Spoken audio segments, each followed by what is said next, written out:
This is Christine and welcome to my channel. And can you imagine what people must have been feeling in Portugal and Spain whilst that was happening? It must have been a terrifying, scary experience for them.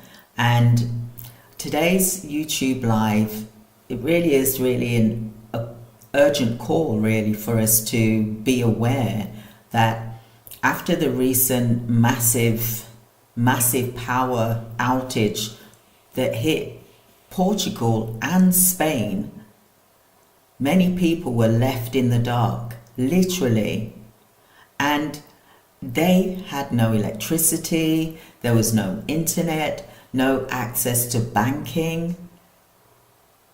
It's a wake-up call for us all, really, to take this on board, that if our currency crashes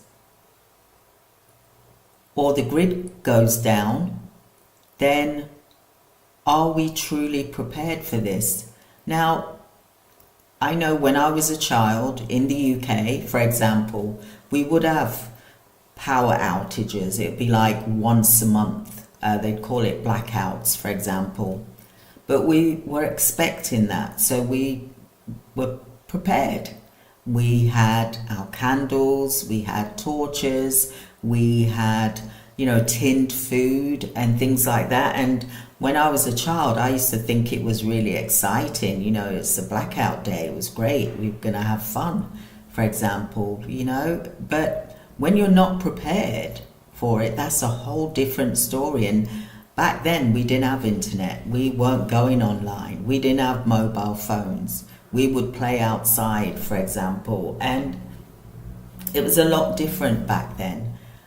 This is a whole different ball game now, and I know in some parts of the world that there are outages during the day, for example, but power outages, it really can cause so much stress, fear, and supply chain breakdown.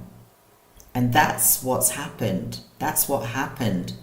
So what do we do in that situation? And I think it's really imperative that we see this as a wake-up call and we start making plans, creating a list, getting a journal out, writing out what we need to do in the case of this happening. Know who your community is. Now, what happened in Portugal and Spain?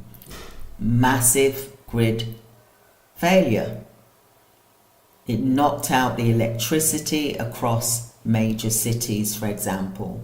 People couldn't access the cash machines, the ATMs, buy groceries or access cash.